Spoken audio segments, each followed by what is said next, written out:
No, I've actually always found something to be very true, which is most people don't get those experiences because they never ask. I've never found anybody that didn't want to help me if I asked them for help. I always call them up. I called up, this will date me, but I called up Bill Hewlett when I was 12 years old, and he lived in Palo Alto. His number was still in the phone book. And he answered the phone himself. He said, yes? He said, hi, I'm Steve Jobs. I'm 12 years old. I'm a student in high school, and I want to build a frequency counter. And I was wondering if you had any spare parts I could have. And he laughed, and he gave me the spare parts to build this frequency counter, and he gave me a job that summer in Hewlett-Packard, working on the assembly line, putting nuts and bolts together on frequency counters. He got me a job in the place that built them. And I was in heaven. And I've never found anyone who said no or hung up the phone when I called. I just asked. And when people ask me, I try to be as responsive, to pay that debt of gratitude back. Most people never pick up the phone and call. Most people never ask. And that's what separates sometimes the people that do things from the people that just dream about them. You gotta act. And you've got to be willing to fail. You've got to be willing to crash and burn. With people on the phone, with starting a company, with whatever. If you're afraid of failing, you won't get very far.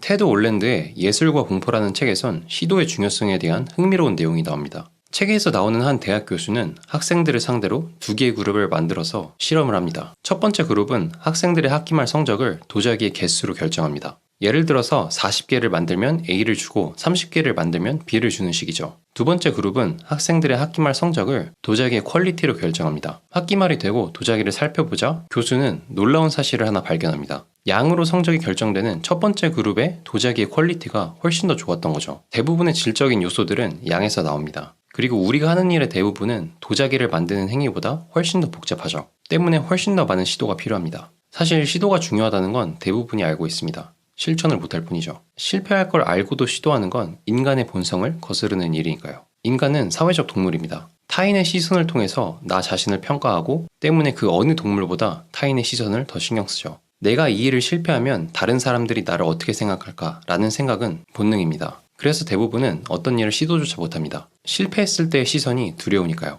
샘 알트만의 블로그에선 이 본능에 대한 위험성을 이렇게 설명합니다. 대부분의 사람들은 외적 동기에 의해 행동한다. 다른 사람들에게 좋은 인상을 주기 위해 행동한다. 이 행동은 두 가지 이유로 사람들을 갉아먹는다. 첫째, 사람들은 합의된 아이디어나 합의된 커리어 경로를 따르게 된다. 다른 사람들이 자신을 어떻게 생각하는지에 대해 더 집중하게 된다. 그 외의 모든 길은 보지 못하게 된다. 둘째, 위험 계산에서 실수하게 된다. 사람들은 다른 사람과 경쟁하는데 뒤처지지 않는 데만 집중한다. 단기적인 성과에 모든 초점을 두게 된다. 내가 아는 가장 성공적인 사람들은 내부적 동기에 의해 행동한다. 그들은 남의 시선이 아닌 자신의 내면의 시선에 모든 신경을 쏟는다. 샘 알트만. 피터 틸도 실리콘밸리에서 성공한 대부분의 사람들은 자폐적인 요소가 있다고 말을 했죠. 그들은 남의 시선보다 내 내면의 시선을 훨씬 더 중요하게 생각합니다. 그래서 저도 매일 30분 저 혼자만의 시간을 가지려고 노력을 합니다. 그 시간 동안 오늘은 내가 무슨 생각을 했는지 그리고 내 비전에 대해서 한 번 더 상기를 시키죠. 그렇게라도 안 하면 끝없이 제 자신이 다른 사람들의 욕망을 주우려고 하더라고요. 유튜브에선 조회수가 조금만 높은 영상을 봐도 나도 저렇게 만들어 볼까? 라는 생각을 하게 되고 어떤 사람이 특정 비즈니스 모델을 사용해서 돈을 많이 벌었다고 말을 하면 나도 똑같이 해볼까? 라는 생각을 하게 됩니다. 저도 모르는 사이에 제 자신이 시도 때도 없이